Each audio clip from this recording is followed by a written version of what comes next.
Leitura do livro A Imagem Sobrevivente, História da Arte e Tempo dos Fantasmas, segundo Aby Warburg, por George D. Huberman, tradução Vera Ribeiro, editora Contraponto, edição 2013.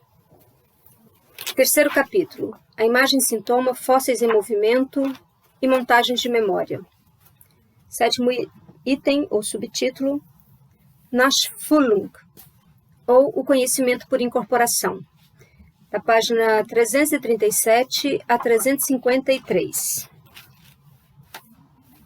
Para Warburg, a conferência de Kreuzlin foi o ensejo para um teste concreto e um aprofundamento teórico do que ele entendia, fazia muito tempo, por incorporação ou encarnação. Ele havia falado constantemente da imagem em termos de Verkörperung. Essa pronúncia não deve estar correta. Eu peço que vocês leiam a obra para conhecer melhor os termos em alemão. Na época de seu encontro com Biswanger, privilegiou a ideia de Verleibung, já usada no Grundesland, Bruchstück,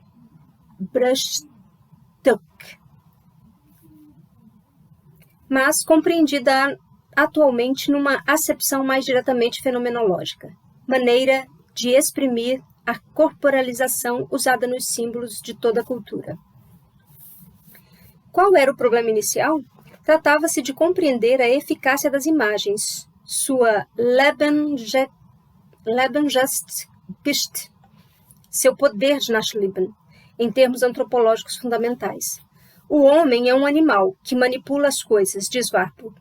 À guisa de proposição inicial, ele toca, usa, transforma a inorganicidade dos objetos, tendo em vista a sua própria subsistência vital. Aproxima o inorgânico de seu próprio organismo, até incorporá-lo a este. Portanto, o problema passa a ser formulado em termos de empatia. Mas a dialética do monstro já está presente. Havendo incorporado o inorgânico, o animal humano já não sabe exatamente onde se detêm os limites apropriados. Nessa operação, em que nasce a cultura, língua, religião, arte, conhecimentos, nascem também uma tragédia e uma esquizofrenia fundamentais. Cita. De onde vêm essas perguntas e esses enigmas da empatia? Diante da natureza inanimada? É que para o homem existe de fato um estado que pode uni-lo a algo, justamente ao carregar ou manipular alguma coisa que corresponde a ele. Porém, não corre em suas veias. Tragédia da incorporação, fenomenologia, limites flutuantes da personalidade, apropriação por incorporação. O ponto de partida é o seguinte: considero o homem como um animal que manipula as coisas cuja atividade consiste em estabelecer ligações e separações. Isso o faz perder seu sentimento orgânico do eu, pois, com efeito, a mão lhe permite apoderar-se de objetos concretos que não têm sistema nervoso, pois são inorgânicos, mas que, mesmo assim, expandem seu eu inorganicamente. Aí está a tragédia do ser humano, que, ao manipular as coisas, estende-se além de seus limites orgânicos. A humanidade inteira é esquizofrênica, eternamente e desde sempre. Fim da citação, nota 326. As notas serão fotografadas e postadas no final dos vídeos. Temos aí, aos olhos de Warburg, uma condição geral do que convém chamar de biomorfismo estrutural, dos símbolos em geral, apesar ou pelo fato de eles confrontarem a vida humana com a inorganicidade das coisas.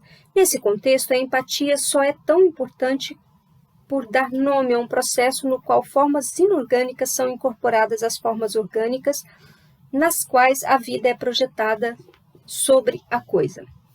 Assim, compreende-se a necessidade de montar uma antropologia da semelhança que seja capaz de situar a eficácia imaginária e simbólica dessas formas nas produções figurativas, assim como nos atos ritualísticos ou na língua de uma dada cultura. A ideia de incorporação revela-se onipresente, é inerente à apropriação técnica da natureza, é dominante e até alienante nos fenômenos das metamorfoses miméticas, que são o sacrifício, a dança e o uso de máscaras ou de imagens em geral. Chega, inclusive, a sustentar até certo ponto a sintaxe e a lógica da linguagem. Ponto 1. A incorporação como ato lógico da cultura primitiva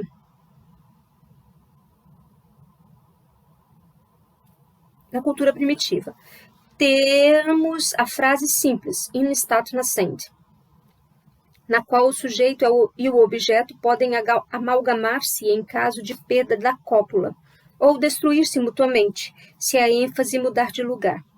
Esse estado de uma fase rudimentar instável, composta de 3 elementos, reflete-se na prática artística religiosa dos povos primitivos, na medida em que podemos observar em sua tendência a incorporar o objeto um processo paralelo ao da sintaxe. Ponto 2. Estado de apropriação por incorporação. Partes do objeto permanecem no estado de corpos estranhos, aparentados, assim prolongando no campo inorgânico o sentimento de identidade do eu. Manipular e carregar. Ponto 3. O sujeito se perde no objeto. Num estado intermediário entre manipular e carregar, entre perda e afirmação, o ser humano está ali, cineticamente, mas o prolongamento inorgânico de seu eu o encobre por inteiro. A perda do sujeito no objeto manifesta-se perfeitamente na ação do sacrifício, que incorpora as partes do objeto. Metamorfose mimética. Exemplo, a dança cultural das máscaras. Nota 328. A incorporação aos olhos de Warburg realmente se afigura uma espécie de fato psíquico total, um processo tão poderoso que, por apropriação da coisa, é capaz de construir a identidade, esse sentimento do eu, mas também de destruí-la, fazendo o sujeito se perder no objeto. Aqui, portanto, o encontrar-se não impede o perder-se. Construção rima com loucura, conhecimento com tragédia, logos e patos, sensatez com esquizofrenia. Nunca se sai do amontoado de cobras, nem da dialética do monstro. Quando muito, a pessoa pode às vezes orientar-se, encaminhar-se para um referencial, mas a intricação reina soberana nesse modelo antropológico e metapsicológico, nesse modelo tão kantiano das relações entre sujeito e objeto. Até o fim da vida, Warburg não parou de aprofundar ou pelo menos reformular este nó de problemas. Em seus últimos manuscritos, em particular no Grundbegriff do Atlas Mnemosine, voltou à empatia energética, entendida como uma função essencial da própria Nachleben, sua maneira de dar ou restituir sentido aos temas da antiguidade clássica. Nota 329. Em outros textos, ele jogou com uma distinção e um tempo estética e psicopatologia entre o expressivo, o depressivo e o impressivo. Simpressive. Nota 330. Em suma, as ideias de empatia e incorporação acabaram por adquirir um caráter tão necessário na compreensão warburgiana da imagem que, quando Warburg morreu, alguns viram nelas, com razão, uma herança essencial de toda a obra dele. Numa descrição muito vívida da conferência feita por Warburg na Biblioteca Hertziana de Roma, em 19 de janeiro de 1929, Kant Clark, então com 26 anos, recordou uma impressionante capacidade empática no velho orador. Cita: ele mesmo dizia que se tivesse mais 5 polegadas de altura, pois era, se é que isso é possível, menor do que Berenson, teria sido ator. E posso realmente acreditar nisso. A tal ponto ele tinha, num grau estranho ou inquietante, o dom da imitação. Sabia penetrar num personagem, de tal modo que, quando citava Savonarola, era como se ouvíssemos a voz possante e autoritária do frade dominicano. Mas, quando citava Poliziano, tinha toda a delicadeza e o leve artificialismo dos círculos dos Médici. Nota 331. Fim da citação.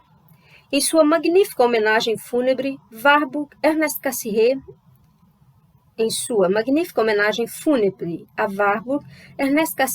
é claro, procurou as causas mais profundas desse teor empático de uma obra inteiramente dedicada às fórmulas do pathos e às suas sobrevivências. Falou primeiro do imediato e misterioso, entendimento que os uniu desde o dia do primeiro encontro, quando Warburg, em Kreslinger, ainda estava às voltas com o monstro. Depois evocou a vida do pesquisador inteiramente consumida pela grandeza trágica de seu objeto de pensamento, comparando Warburg a ninguém menos que Shakespeare, lido por Goethe. acabou por estabelecer a equação empática entre a acuidade do olhar e a acuidade do sofrimento. Cita: quando veio nosso primeiro encontro, 5 anos atrás, em Kreuzlingen, o laço entre nós já estava firmemente atado. Desde as primeiras frases, aprendemos a nos conhecer e a nos compreender como pessoas que só se compreendem de hábito, após anos de trabalho em comum, da maneira mais profunda que antes compreendi, quando ele ficou ali diante de mim, o sentido da busca, de seus esforços, de sua pesquisa incansável. Naquele instante, vi erguer-se diante de mim o problema que se apossara da sua vida e que o havia consumido. Vi toda a sua seriedade, toda a sua força e grandeza trágica.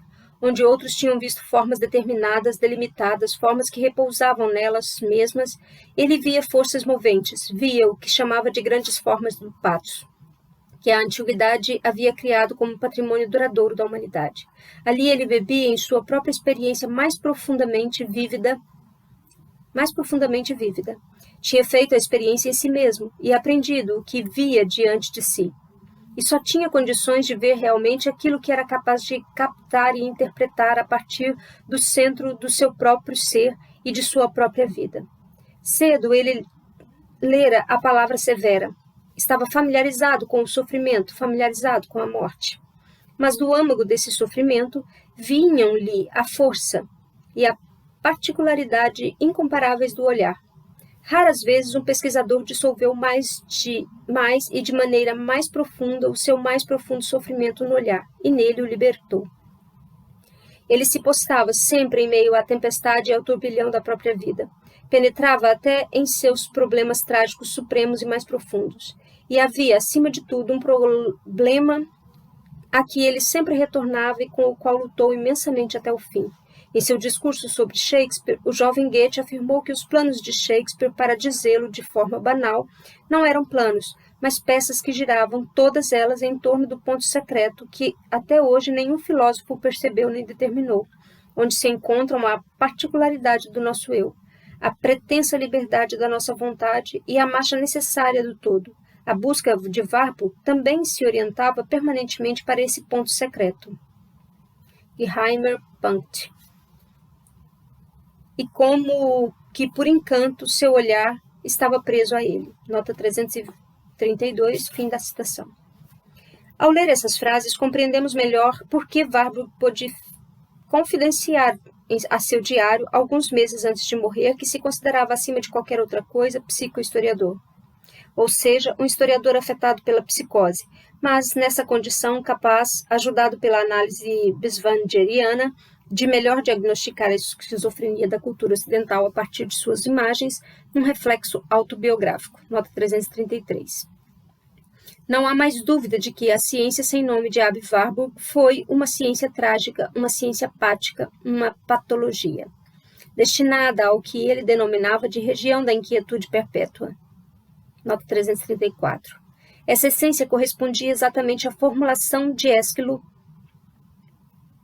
Pateimatus, que sugere o conhecimento pela experiência.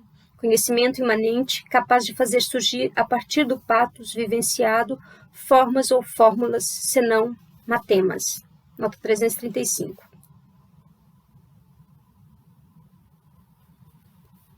Tal saber pático, evidentemente desafia o nosso bom senso, como saber e padecer, como encontrar o ritmo certo de saber, que é a distância, e do padecer, que é a aniquilação da distância?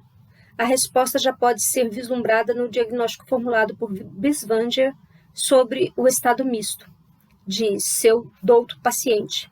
De maneira mais fundamental, porém, ela se encontra no deslocamento epistêmico atestado por toda a experiência de Kreuzlingen como anamnese psicanalítica.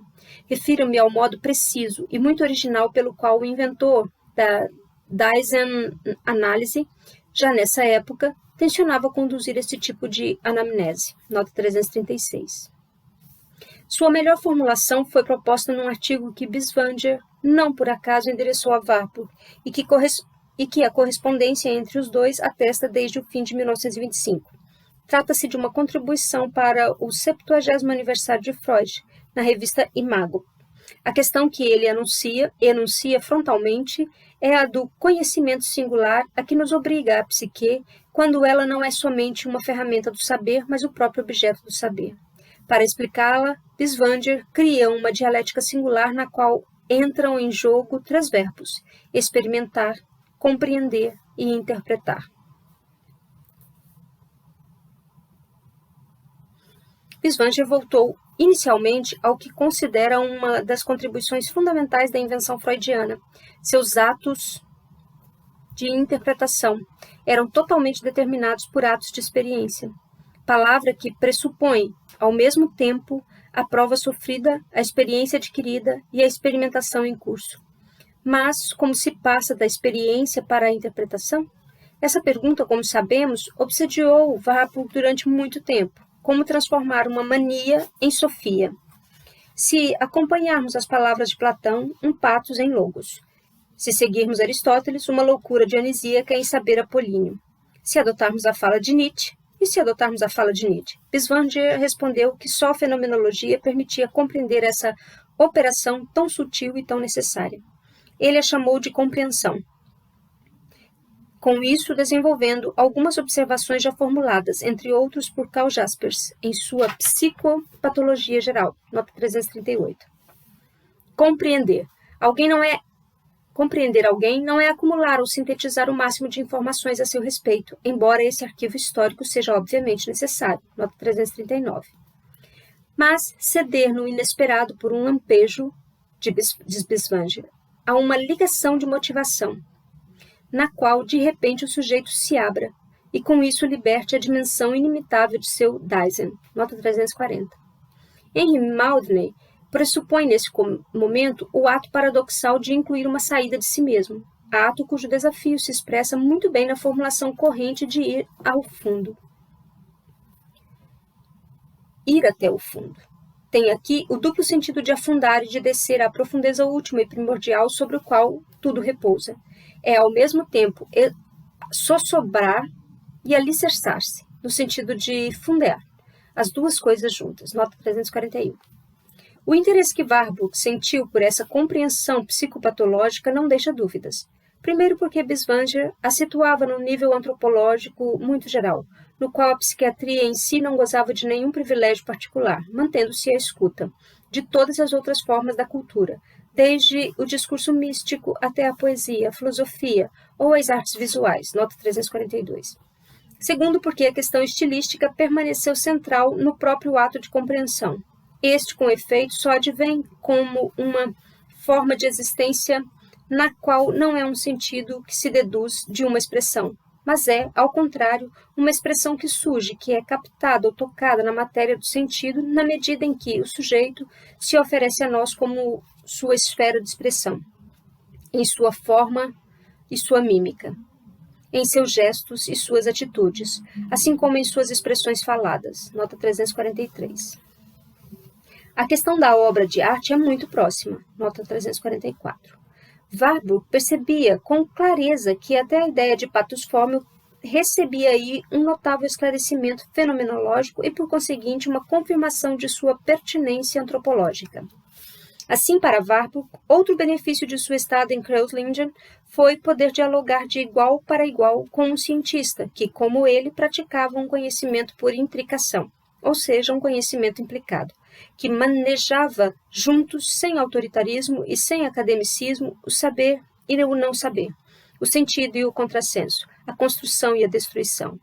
Era um conhecimento em completa ruptura com o positivismo das semiologias médicas, nas quais a ideia de sintoma sempre fora reduzida a semeio, ou ao sinal da doença. Era também um conhecimento capaz de buscar uma estilística para além da sua própria dimensão semiótica, numa zona em que os rebus iconológicos do sonho e da obra de arte, que pressupõe o conhecimento analítico, o ato de interpretar, se confundem, incorporam-se em montes de cobras vivas, e a partir daí não mais se deixam senão compreender. 2 traços estilísticos, aliás, caracterizam Warburg e Bisvanger juntos. Seus escritos são complexos, repetitivos e sinuosos como sopas de enguias, tal como Warburg, como estamos lembrados, qualificava sua prosa. em especial o respeito de ambos pelas sobredeterminações e intricações, fazem de sua abordagem dos fenômenos uma espécie de análise infinita, que ousa renunciar a concluir. Cita: o que deve nos guiar aqui por toda parte é a renúncia ao que Flaubert chama de furor do querer concluir, a renúncia que não é fácil de praticar se considerarmos nossa formação intelectual unilateralmente naturalista. A necessidade apaixonada de tirar conclusões, de formar uma opinião, um juízo em suma, de refletir sobre essa coisa, em vez de deixar a própria coisa falar, ou, para citar Flaubert novamente, de expressar uma coisa como ela é. Nota 345, fim da citação. Expressar uma coisa como ela é. Vemos aí uma tarefa para o fenomenologista em que Binswanger tinha se transformado no início da década de 1920. Ou seja, grosso modo, justamente na época de seu encontro com Warburg, nota 346. Ele descobriu Rousseau ao ler Dostoiévski. Contemplava Franz Marc ou Van Gogh ao interrogar a psicose. Citou Flaubert mais de uma vez. De tanto fitar um seixo, um animal ou um quadro, sinto-me penetrado neles. Nota 348. Portanto, concebia o conhecimento pela compreensão, como uma incorporação, um processo empático. Expressar uma coisa como ela é. Não é dizer sua verdade a partir de uma altivez conceitual segura de seu julgamento. É fundir-se empaticamente com o modo de expressão próprio da coisa, com seu estilo de ser. É fazer-se o fasma da coisa.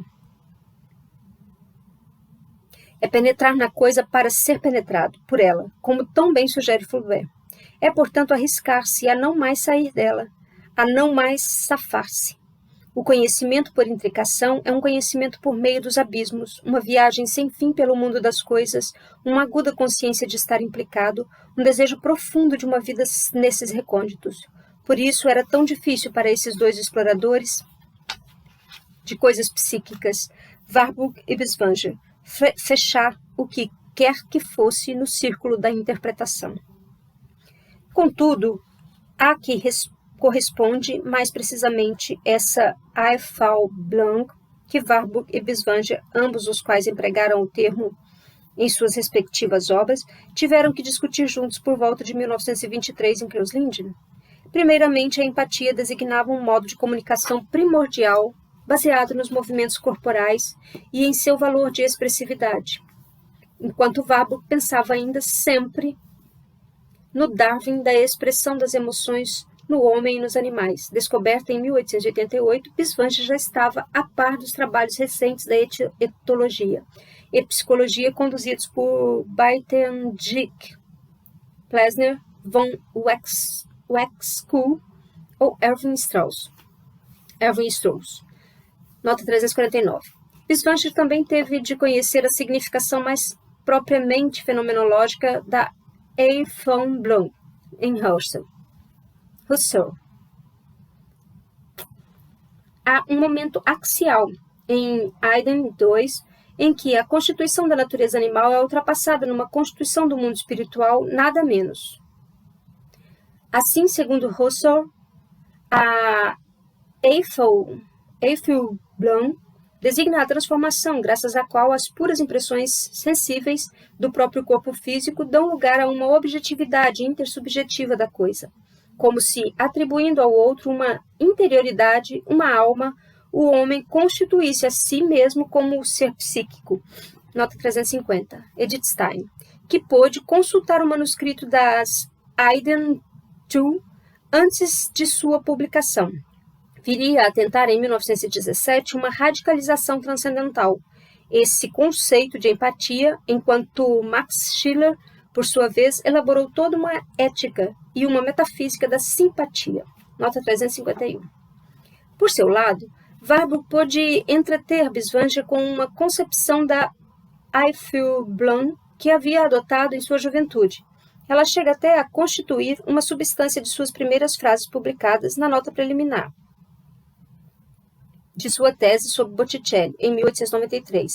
Se a questão da Nachleben concentra tanto nas patos formel e na representação dos detalhes animados, Se a imagem só é sobrevivente ao incorporar no presente de uma cultura, a vida fossilizada dos sarcófagos antigos é porque um fenômeno da empatia comanda toda essa transmissão da vida na imagem e no tempo. Assim, Warburg inaugurou sua obra declarando querer observar a aptidão dos artistas do Renascimento para o ato estético que é a empatia, no processo de se tornar uma força constitutiva do estilo. Nota 352. Ora, o que ele observou acima de tudo? O que descobriu de imediato?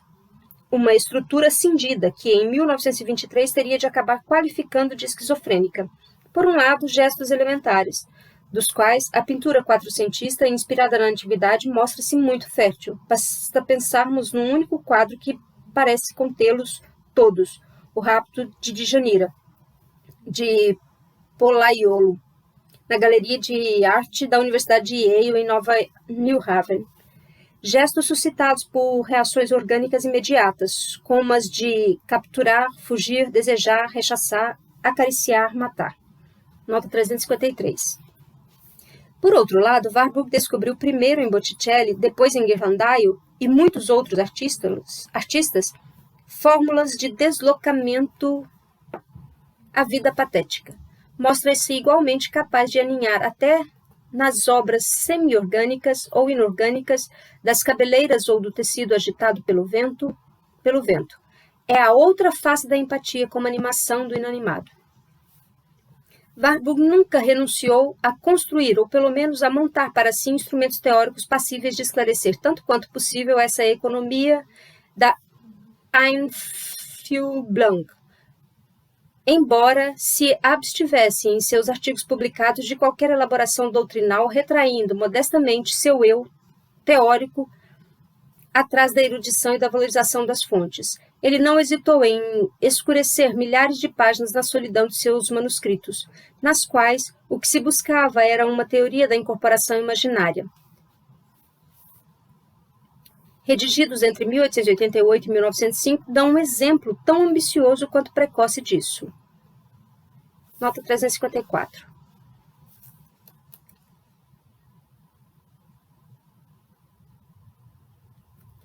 Em alguma anotação, datadas de janeiro de março de 1896, escritas, portanto, durante uma viagem indigenista, Warburg introduziu, por exemplo, uma tipologia da incorporação e da absorção, mágico-religiosas. Tentou um esquema com 3 variantes, no qual o objeto era representado por um campo orientado, um quadrado atravessado por um eixo, e o sujeito por uma estranha espiralzinha parecida com uma mola mecânica e um filamento elétrico, ou com uma cobra enrolada em si mesmo. Figura 81, nota 355. No primeiro caso ilustrativo, é o sujeito que carrega o objeto, o verbo empregado, tragen, assume também a conotação de sustentar, suportar e, portanto, sofrer. No segundo, temos o inverso. No terceiro, o próprio sujeito constitui, no interior do objeto, o eixo da orientação do campo desenhado. Estamos no último caso ilustrativo que Warburg chama de imitação por identificação e complementa com o verbo einhüllen, cobrir, envolver ou até sepultar, que tem grande consonância com o verbo einfühlen, do qual se trata nesse manuscrito, aliás. Logo a seguir, vem um segundo esquema no qual o sujeito e o objeto parecem representados de maneira ainda mais arbitrária e mais sexualizada, como um abajur aberto, o objeto, que esperasse sua lâmpada de ponta protuberante, o sujeito. Nesse ponto, Warburg fala novamente da imitação em termos empáticos, isso é, em termos de identificação, e estada do sujeito no objeto, figura 82, nota 356. Já se pode compreender tudo que os textos de 1923 diriam com tanta força, a saber que a relação com a imagem deve ser pensada agora em termos de projeção e incorporação, e mais ainda, em termos de penetração mútua. O que os homens colocam diante dos olhos afrescos, quadros, esculturas, aquilo que cobrem o corpo para oferecer a si mesmos, como espetáculo, adorno, adereço, roupa, tudo isso, segundo Warburg, visa a uma penetração recíproca da imagem física e da imagem psíquica, num ponto em que já não é possível distinguir a cultura material e a sua cultura psíquica. Figura 81, ab Warburg, carregar, caducar, identificar-se. 1896. Desenho a tinta extraído dos Grundlegende. Eu não vou ler o nome do livro porque está em alemão e eu não conheço o idioma. Item 2, página 3, Londres, arquivos do Instituto Warburg, foto Instituto Warburg. A imagem está disponível no vídeo. Está presente na página 346. Cita: a apropriação tátil, que exige a acumulação, aglomeração e adorno, aparece como substituta de um processo corporal de empatia mímica. Nota 357, fim da citação. Toda imagem parte do corpo e volta para o corpo. Na Florença do século XV, as posturas litúrgicas de Fra Angelico ou do retábulo de Portinari, nota da tradução. O retábulo ou tríptico de Portinari, 1476, de Hugo van de Goy, foi encomendado por Tommaso Portinari e está na Galeria dos Ofícios em Florença. As multidões patéticas de Guibert ou de Donatello, os nus coreográficos de Botticelli ou de Pollaiolo, todos inspiram a empatia mímica, que induz a gestos elementares, mas em suas fórmulas de deslocamento e ornamentação em si, guirlandas, drapeados, brasões, penteados, caligrafias, joias, falsos mármores, também faz parte desse processo empático. Julius von Schlosser partiria exatamente da mesma premissa ao situar a questão das coleções e dos gabinetes de curiosidades, na perspectiva antropológica de uma acumulação mágica de troféus corporais e relíquias. Nota 358. Figura 82, ab Warburg, imitação por estado no objeto, identificação, 1896, desenho a tinta extraído dos livros já citados, 2, tomo 2, página 3, Londres, arquivo do Instituto Warburg, foto. Toda a imagem parte do corpo, isto é, separa-se dele e volta para o corpo. Warburg fornece outro impressionante exemplo disso em sua conferência proferida em Göttingen, em 1913. Evoca, então, o propósito de uma gravura sobre madeira do século XVI, a penetração recíproco, mágico-simpática, da imagística astrológica, corpos siderais, e de uma imagística orgânica, corpos anatômicos. Nessa gravura, com efeito, os signos do zodíaco serviam ao barbeiro cirurgião que os usava como um lembrete para a prática da sangria. Figura 83, nota 359. Portanto, os corpos estranhos do bastiário celeste e fantasioso que se aglutinavam na figura humana eram também as marcas de uma geografia orgânica das profundezas e indicavam os pontos em que era preciso tirar o sangue doente para purgar o corpo de suas impurezas.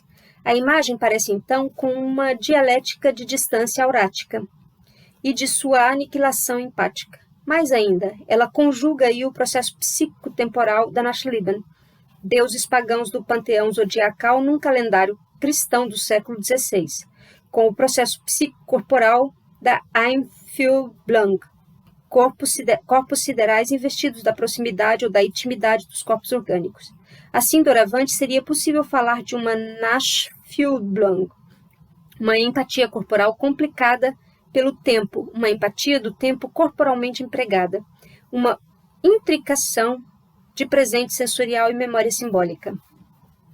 Warburg não foi o inventor de todo esse vocabulário, longe disso. August Marshall, seu professor em Florença, já o havia iniciado nos problemas do gesto e da expressão. Mais ainda, defendia uma Kunstwissenschaft baseada na psicologia, na qual o papel da Einfühlung era central. Não há forma espacial, dizia, sem imagem do corpo. Em 1893, mesmo ano em que Warburg defendeu sua tese, ele publicou um tratado inteiro sobre o poder empático das formas arquitetônicas, nota 360. Warburg foi também um leitor atento de Hermann Siebeck, nota 361. Mas como não nos impressionarmos,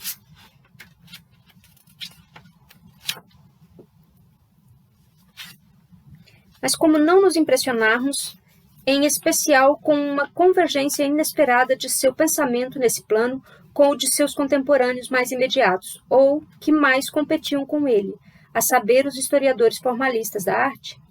De fato, é surpreendente ler em 1886, na pena de Henrik Wolfram, algumas proposições teóricas em que a obra de arte é abordada em termos de mundo corporal, pulsão e imaginação mitológica, mais do que em termos de julgamento estético e categoria puramente visual.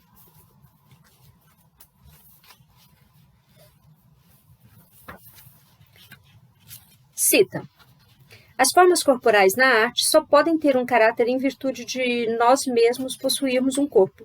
Se fôssemos seres apenas videntes, não teríamos do mundo corporal mais do que um juízo puramente estético. Involuntariamente animamos todas as coisas. Essa é uma pulsão ancestral da humanidade. Diz respeito à imaginação mitológica. Mas essa pulsão pode realmente desaparecer? Não creio. Seria a morte da arte. Emprestamos a imagem de nós mesmos a todos os fenômenos. Nota 362, figura 83, anônimo Corpo Zodiacal de 1503, xilogravura segundo Warburg, Van der Runger, de 1913. Londres, arquivo do Instituto Warburg, foto Instituto Warburg, disponível no vídeo. Fim da citação. 10 anos depois, Berenson, que Warburg conheceu nessa época e a quem, ao que parece, detestou, nota 363, publicou, como introdução ao seu famoso livro Os Pintores Florentinos do Renascimento, uma análise conjunta do simbolismo e dos valores táteis. Em Giotto, a estética da Einfühlung, sem ser nominalmente citada, nem por isso deixou de constituir o contexto intelectual dessa abordagem estética da arte florentina. Nota 364. O que significam essas estranhas proximidades entre pensamentos que tudo ou quase tudo parecia separar? É tentador ver nisso uma espécie de espírito da época. Acaso todo novo pensamento no campo estético naquele momento não devia passar pelo conceito organizador da empatia? É verdade que a Einfühlung encontra-se no cerne de quase todas as tentativas feitas na Alemanha no final do século XIX, para fundar uma Kunstwissenschaft capaz de resolver os problemas do sentido e da expressão artísticos em termos de forma. A estética da empatia, nessas condições, aparece como uma tentativa de dar vida, animação, sensação, corporeidade, expressão, intencionalidade ou pulsão a uma forma, já então pensada em sua eficácia e sua imanência psicológicas. Mas poderíamos igualmente dizer que a Einfühlung mais foi um conceito plástico do que um conceito organizador? É muito fácil utilizá-lo em todos os sentidos, isto é, no sentido que quisermos. Suas raízes filosóficas são múltiplas e às vezes contraditórias. Aristóteles, a cartaz, com Hahn, o contágio das paixões, com Vico, os transportes do corpo humano, com Burke, a simpatia sublime, com Kant, a primazia da forma, com Herder, a primazia do corpo, sem contar os grandes românticos, Novalis, Schiller, Schelling ou Carl Philipp Moritz. E sem contar o autor essencial, talvez, de toda essa genealogia, Schopenhauer. Nota 365. Como sempre, Warburg só extraiu da Einfühlung aquilo que podia servir aos objetivos imediatos da sua própria psicohistória das imagens. Estava convencido de que os problemas da estética, até então formulados estritamente no campo da filosofia universitária, criadora de cânones, idealidades e transcendências, podiam beneficiar-se de uma compreensão renovada pelo ponto de vista imanente e não prescritivo de uma fenomenologia da psique. Assim, manteve-se afastado de todas as fantasias destinadas a refundir a Einfühlung em grandes sistemas fechados. Nasceu daí sua relativa indiferença às ambições doutrinárias de Theodor Lipps, Johannes Voelkel e alguns outros. Opondo-se a numerosas tentativas de refazer uma crítica da faculdade do juízo com a Einfühlung como uma nova faculdade, Warburg ateve-se à enérgica recusa radicalmente antikantiana de qualquer moralização, critério lógica da experiência empática. O sentimento estético, em Kant, é um sentimento puramente intelectual, um sentimento de reflexão, um sentimento de julgamento, escreveu Victor Barthes. em seu admirável ensaio crítico sobre a estética de Kant, publicado em 1896, nota 366.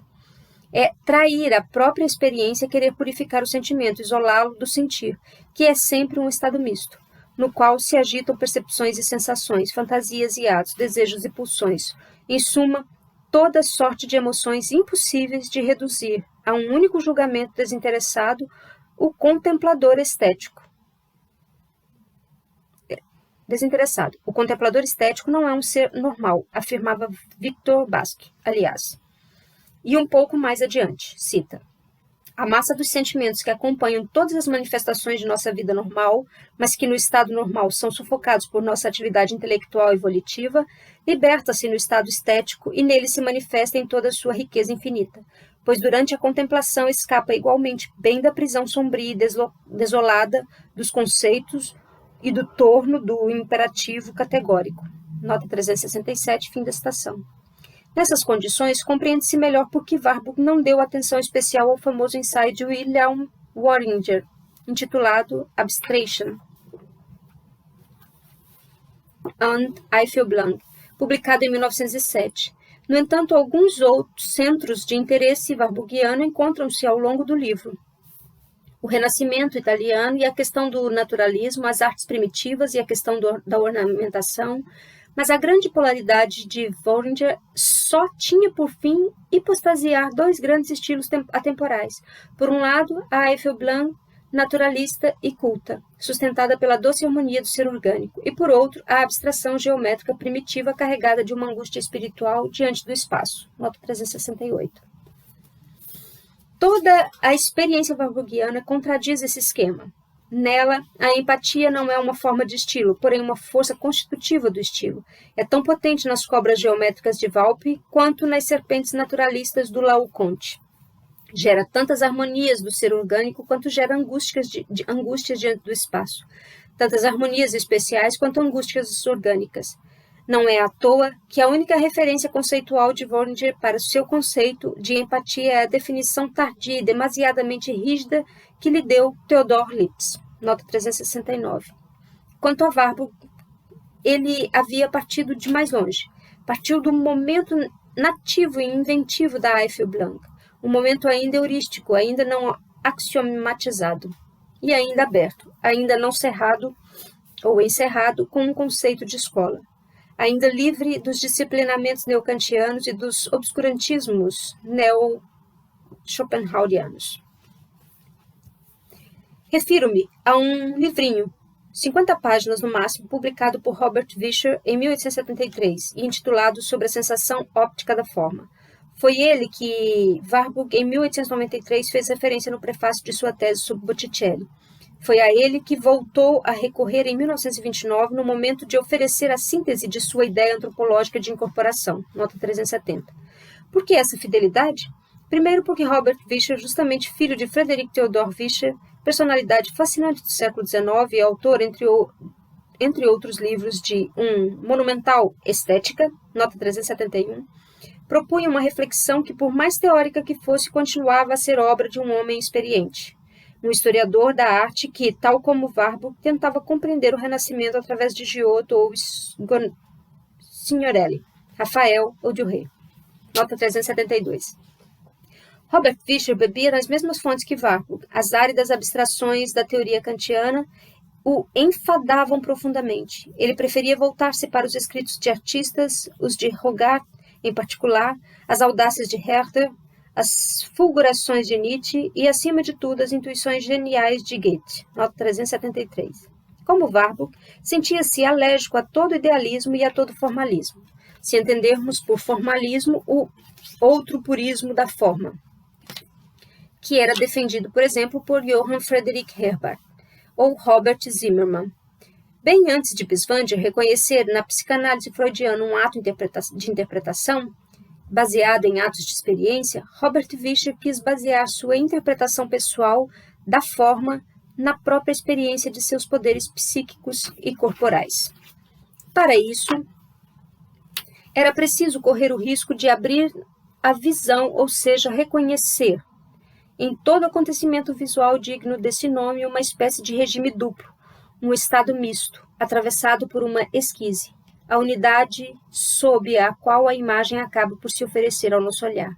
Vischer a chamava Gesamtbild, ou quadro de conjunto. Não passava de um amálgama complexo perpassado pela esquise de um ver passivo e de um olhar ativo. Nota 374. Mais ainda, esse processo deve ser compreendido como um acionamento global de sensações concomitantes no qual escreve Vischer. É realmente a totalidade do corpo que se empenha diante de uma imagem. A humanidade corporal inteira é posta em movimento. Por isso, por óculos escuros no calor escaldante de uma paisagem mediterrânea,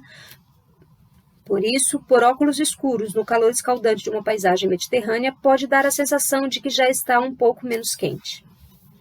Esse reconhecimento de uma onissensorialidade da experiência, na qual o ver vira olhar, o olhar vira sentir, o sentir vira mover-se e mover-se vira comover-se, induziria Vischer a pensar na forma como uma força de penetração recíproca. A partir daí é preciso compreender como o olhar incorpora o objeto. Se a imagem nos faz experimentar um híbrido, um meio fluido no qual as contradições do mundo, repouso e movimento, e eu e não eu, reúnem-se num todo enigmático. Nota 376. Como descrever a partir daí essa força de reunião? Será a Eifelblanc? Vischer reconhece seu elemento antropológico básico naquilo que denomina de semelhança. Esta nada tem a ver com o naturalismo da imagem, nem tampouco com o critério qualquer de estilo ou de harmonia interna. Trata-se antes da resposta imediata oferecida pela sensação visual, a toda forma, seja ela qual for. Fatalmente, a fitarmos a partir de nossa própria forma humana e só a apreendemos a partir das nossas próprias formas de movimento, corporais e psíquicas. Nota 377.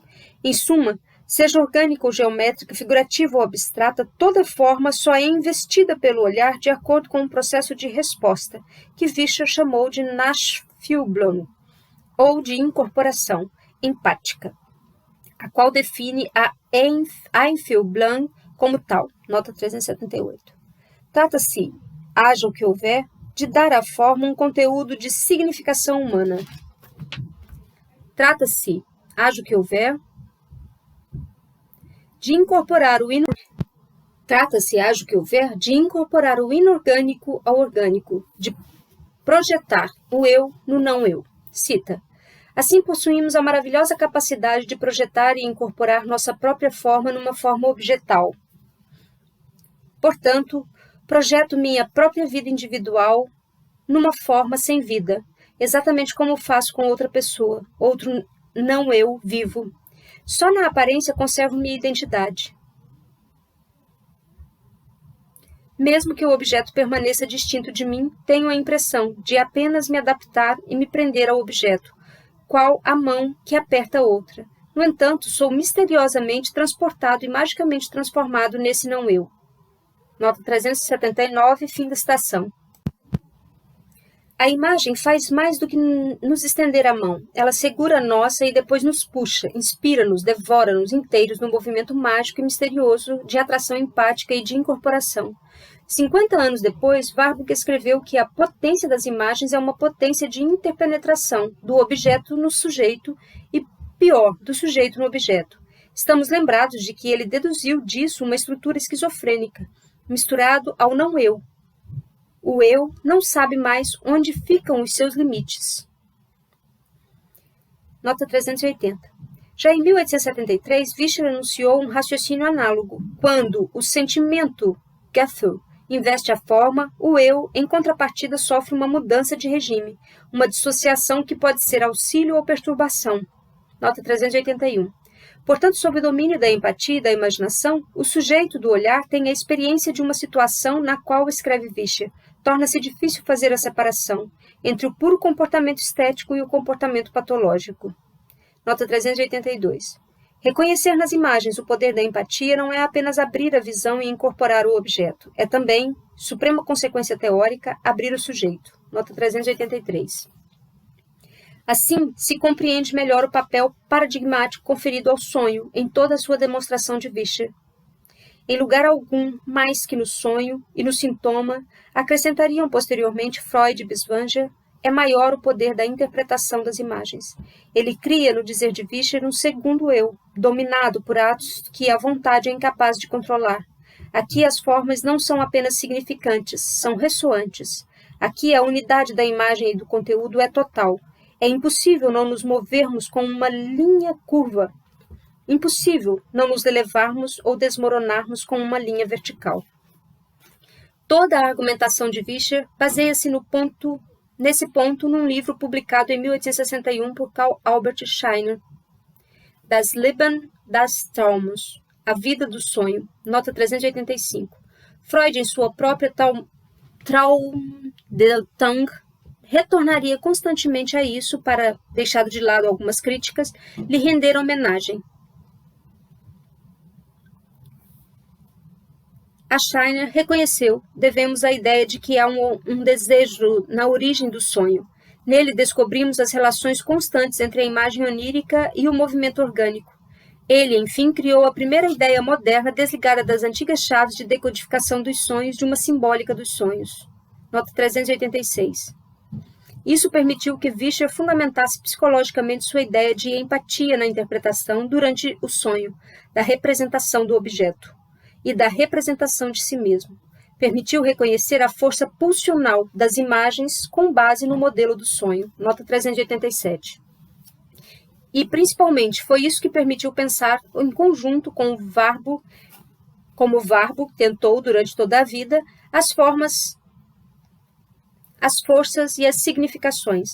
Uma das mais belas lições da Eiffel Blanc nesse texto inaugural é realmente que a forma, apreendida em seus movimentos empáticos e em sua força de incorporação, dá lugar para concluir a uma ideia do símbolo, a que Vischer capta perfeitamente na expressão simbólica formal do sentimento. Nota 388. Não é de admirar, portanto, que ele tenha ido beber nas crenças e nos mitos, assim como nos sonhos, exemplos de sua ideia de empatia. Esta encontrou aí sua expressão genérica, sua expressão antropológica por excelência. Nota 389. Não há dúvida de que Warburg reconheceu no ensaio de Robert Vischer um instrumento estrutural, assim como um princípio estético ou uma descrição psicológica. A empatia, nesse momento mental, estava aberta a todas as possibilidades. Através dela, esperava-se que fossem reunidos, na mesma ideia de imagem, o pathos e o logos, o afetivo e o cognitivo, o físico e o semiótico, o sentir e o sentido. Nota 390. Mas, o que é um sentido atingido pelo sentir? Que modificações teóricas a ideia de símbolo e com ela a ideia de cultura em geral recebe do princípio da empatia? No próximo vídeo, leremos o 8º subtítulo da empatia ao símbolo, Vischer, Carlyle, Vignol. Aguardo vocês até lá. Obrigada pela companhia.